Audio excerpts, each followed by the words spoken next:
Good morning. This is David Marsh. Today is July 16th, 2010. We're going to try to catch a quick trade here using the Tick Trader day trading course.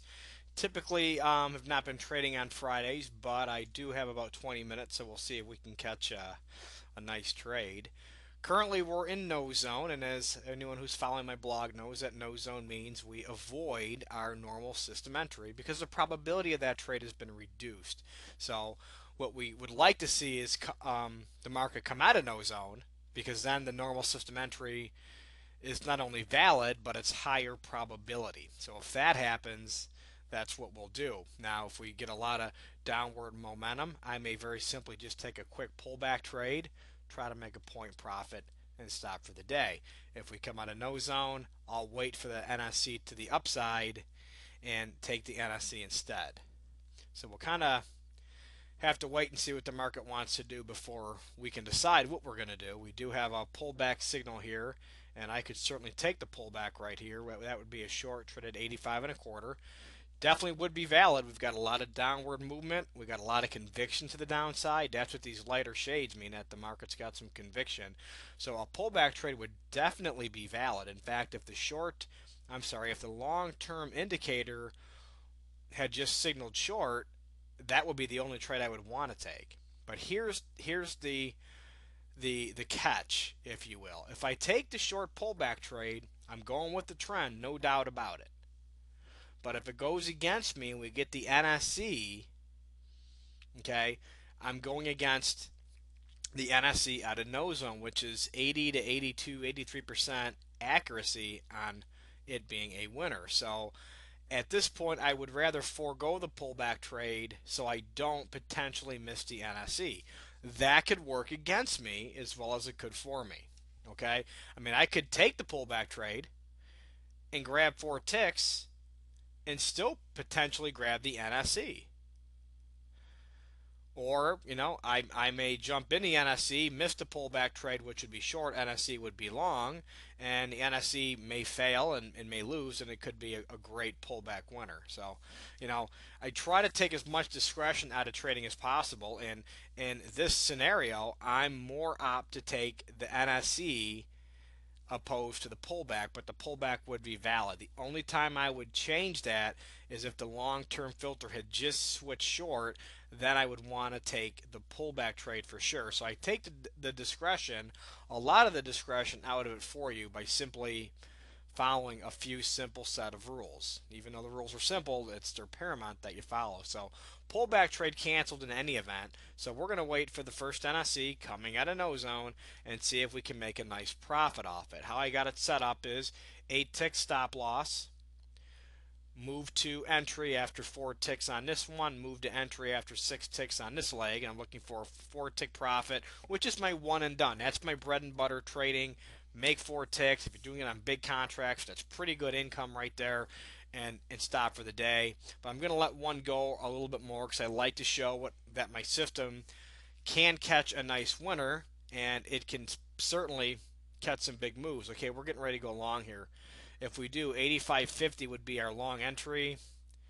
That would be our worst case scenario entry on this trade. Well, actually, it's going to be 85 and a quarter now. So 85 and a quarter is where I want this trade to go off. Let's jump in. Okay, now let's see if we can get filled. Sometimes we get positive slippage. Sometimes the market will close below us and we'll get filled instantly. Okay, this time, like I said, 85 and a quarter was the worst case fill that I want to take. I didn't want it at 85.50 at first. I did, but a few things have changed, and I had to take it at 85 and a quarter. Okay, so we're in. This is a high probability trade. Now, very briefly, let's talk about the canceled pullback. Why did this cancel? Well, we have rules that say when these conditions are met, the likelihood of the pullback has been decreased, so you want to cancel the pullback trade altogether. Okay, so that means if the pullback's been decreased, it means the market's more likely to move up than it is move down. So we didn't take the pullback trade. Does that mean that the pullback trade is going to lose, would have lost for sure? No. It's just like there's no guarantee that this trade is going to win. Okay, this could turn right back around and go back south on us. In fact, that's what it's doing right now. We're already 3 or 4 ticks behind. But that's okay. We stick with the rules. And if we lose, we simply move on to recovery, recover from our losses, go make our money, and move on with our day. That's what it's all about. But when you take a pullback trade when it cancels and then you lose, or even if you win, all that does is reinforces the bad, which is you can break the rules. And we can't. We've got to stick with the rules. So, well, I'm kind of blabbing on a little bit too much here, so I'm going to pause the video.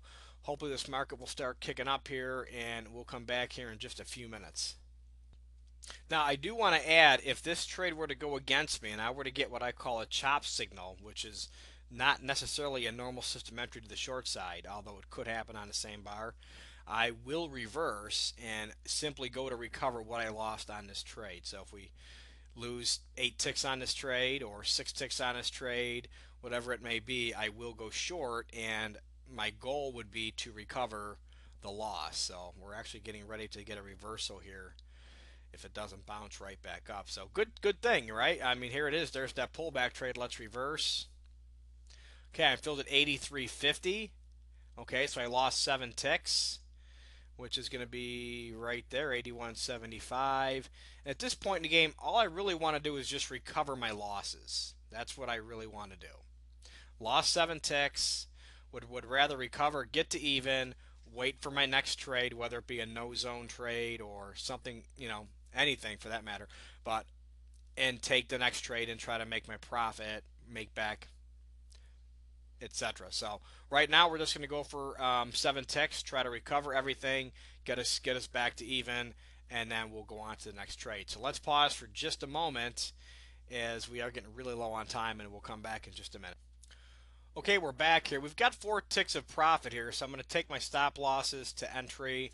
I don't want to take another loser, so once I get some profit in there, I like to take it down. We'll see if we can down tick here to 75 and jump off for a full 7 tick recovery.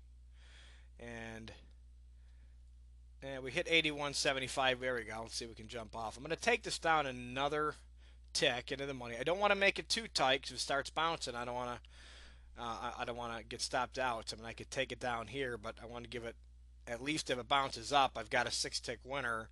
At least I won't lose on the trade here with 1 tick in, but I really want to make a full recovery here at 81.75, so we'll see if it can head back down. And if it does, we'll stop the video and perhaps maybe catch a pullback trade, see if we can do something with that and try to recover, make our profit, and stop for the day. So there we go. We've made a losing NSC at a no zone. There you see it. We take losing trades, guys. Losing trade. We lost 7 ticks. We made a full recovery. Could have stayed in. Could have made a little more. Hindsight's always 20/20. Could have actually stayed in and made some profit on that and made the money there that we were trying to make. But that's okay. It's okay. So we took a loss. We made a recovery trade. Let's go ahead and stop the video and start a new one up.